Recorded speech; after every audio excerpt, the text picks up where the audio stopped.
There's a moment, quiet, almost imperceptible, when something shifts between two people. A silence that isn't peaceful. A look that lingers just a little too long. You brush it off. You change the subject. You convince yourself it's not worth the fight. But under the surface, something begins to erode. Not love, not yet, but the ease that once lived between you. In most relationships, it's not the big betrayals that break the bond. It's the conversations that never happen. The things you don't say. The small hurts you swallow. The frustrations you bury until they calcify into resentment. And what begins as silence soon becomes distance. A kind of emotional fog that keeps you near in body, but far in feeling. Difficult conversations are the bridge back to each other. They're uncomfortable. They're risky. They stir up vulnerability and fear, but they're also where intimacy is reborn, not in perfection, but in truth. Because real closeness doesn't come from always agreeing. It comes from being able to disagree and stay connected. We tend to imagine communication as just talking, but at its core, it's about revelation. Can you show your partner who you really are, even when it's messy? Can you listen to who they are, even when it's inconvenient? If love is a meeting of two inner worlds, then conversation is the only map we have to navigate that terrain. But many of us never learned how to handle emotional tension. We were taught to prioritize harmony over honesty. Maybe you watched your parents avoid conflict until their relationship felt sterile and hollow. Or maybe you grew up around shouting matches, and now any confrontation feels like danger. Either way, you enter adulthood with the belief that speaking up will either cost you love or destroy peace. The truth is the opposite. Avoiding hard conversations doesn't preserve love, it starves it. When you don't speak your truth, you slowly disappear from the relationship. Your partner ends up in a connection with a version of you that's muted, edited, and slowly growing bitter. Eventually, that resentment becomes louder than any words could be. Open, honest communication is not a luxury in love. It's a requirement. It's how relationships breathe.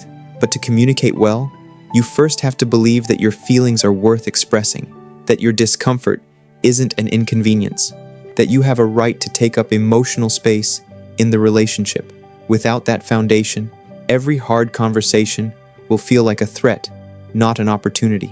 This is where many couples get stuck, not in the conflict itself, but in the fear of having the conflict. We become so afraid of hurting each other that we end up hurting each other anyway, through avoidance, through emotional withdrawal, through the cold quiet that replaces genuine engagement. But here's what most people don't realize. Difficult conversations aren't signs of a failing relationship. They're signs of an invested one. The absence of conflict doesn't always mean harmony. Sometimes it means emotional disengagement. The goal is not to avoid discomfort. It's to build the kind of connection that can withstand it. Think of hard conversations as emotional intimacy workouts. They stretch you. They expose your limits. But they also build your relational strength, your capacity to be fully seen and to fully see someone else without running away. And like any workout, it gets easier with practice. The more you speak your truth, not as a weapon, but as an offering, the more your relationship becomes a space where truth can exist without threat. That's how love deepens, not through avoidance, but through presence. A strong relationship isn't one where nothing goes wrong. It's one where two people are willing to keep showing up, even when things feel uncomfortable, unclear, or fragile. Especially then, because real love isn't afraid of hard conversations. It knows that every rupture, if handled with care, is an invitation, not an ending. Most arguments in relationships aren't really about what they seem. You're not actually fighting about the dishes, or the text that wasn't answered, or the tone in their voice. You're fighting about what those things mean to you. You're fighting about the fear of not mattering, the ache of feeling unseen, the exhaustion of carrying more than your share. Until you understand that, you'll keep having the same conversation on different days, with different triggers. That's why the first step in any hard conversation is not talking, it's listening. And not just listening to the other person, but to yourself. What are you really feeling? What is this moment tapping into? Is it about what's happening now, or about something old that still hasn't healed? Often, our reactions are less about our partner and more about our personal history. Maybe their silence triggers a memory of emotional neglect. Maybe their criticism reawakens a childhood fear of inadequacy. If you don't slow down to notice those connections, you'll keep reacting to the past while pretending it's the present. Psychologist Carl Rogers once wrote, "When someone really hears you without passing judgment on you, without trying to take responsibility for you, it feels damn good." That's the power of active listening, not as a strategy, but as a way of offering presence. When your partner speaks, can you listen without preparing your defense? Can you hear the emotion behind the words, the fear behind the frustration, the longing behind the anger? Validation is not the same as agreement. You can acknowledge your partner's feelings without surrendering your truth. Saying, "I see how that made you feel," isn't weakness, it's maturity. It softens the atmosphere. It makes space for mutual expression. Conversations built on mutual empathy are much more likely to lead to connection than those built on accusation. And when it's your turn to speak, speak from yourself, not against the other. That's where I statements matter, not in a robotic, therapist-approved way, but in an honest, grounded way. "I feel hurt when plans change last minute" lands very differently than "you're always so inconsiderate." The first creates possibility. The second shuts it down. But even the right words can fall flat if the context is wrong. Timing and setting matter more than we like to admit. You can't build bridges in a storm. You can't reach understanding when either of you is flooded with stress or distraction. Hard conversations require safety, emotionally and physically. That means choosing a moment where both of you have the capacity to engage and a place where both of you feel grounded enough to stay present.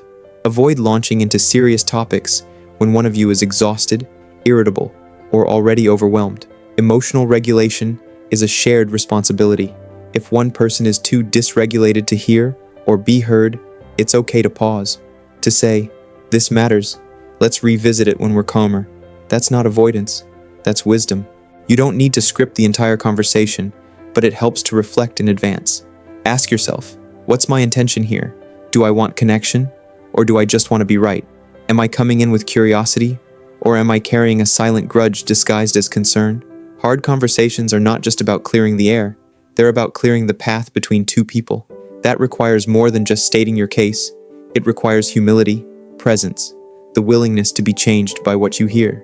And that kind of space, where both people are heard, where empathy flows in both directions, can turn even the most painful conversations into portals for transformation. Because the goal isn't to win, it's to understand. It's to make love feel safe again, not because everything is easy, but because nothing has to be hidden. The most transformative moments in love don't come from grand gestures. They come from those quiet, difficult conversations where both people stay curious, stay honest, stay open, even when it hurts. Active listening isn't about waiting for your turn to talk. It's about silencing your own mental chatter long enough to actually hear the person in front of you. It means resisting the urge to correct, fix, or win. It means letting your partner finish their sentence and their silence without jumping in. When you nod, hold eye contact, and reflect back what you heard, you aren't just proving that you're paying attention. You're saying, "You matter enough to be understood." And that understanding is everything. Most people aren't asking to be agreed with. They're asking to not feel alone in what they're experiencing. Validation doesn't cost you your perspective. It just softens the space so both perspectives can coexist. Empathy, then, is what changes the climate of a conversation. When you can feel into your partner's experience, even if it's uncomfortable, something opens. Defenses drop. Rigid positions loosen. The you versus me dissolves into us trying to figure this out together. But empathy requires you to let go of your need to be right. And that's not easy, especially when you feel hurt or misunderstood. But as long as the conversation is about who's right instead of what's true for each of us, you'll keep spinning in circles. Love doesn't need victory. It needs vulnerability. It needs the willingness to say, "This is what I feel, and I want to understand what you feel too." From this space, resolution becomes possible. Not in the sense that everything gets tied up with a bow, but in the sense that both people feel seen, heard, and respected. Real resolution isn't about compromise for the sake of peace. It's about collaboration, about asking, what matters most to each of us? Where is the common ground? What can we both live with, not out of obligation, but out of care? Sometimes that means making changes, small agreements that shift behavior. Sometimes it means setting clearer boundaries. Sometimes it means revisiting the same conversation more than once. And sometimes it means letting go of needing full agreement and choosing understanding instead. Forgiveness also has a role here, not just the big, dramatic kind, but the quiet, everyday forgiveness that says, I see your effort, even when it's messy. I know you're human, and so am I. Holding onto grudges poisons connection. Releasing them, when it feels safe and genuine to do so, creates space for the relationship to breathe again. And when progress happens, even a little, celebrate it. Acknowledge the courage it takes for both people to show up in this way. Difficult conversations are emotional labor. They're proof that you both care enough not to hide, not to numb, not to give up.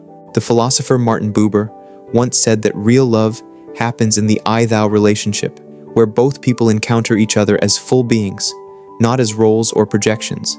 Difficult conversations, when done well, are how we move from I-it to I-thou, from objectifying each other's faults to meeting each other's truths.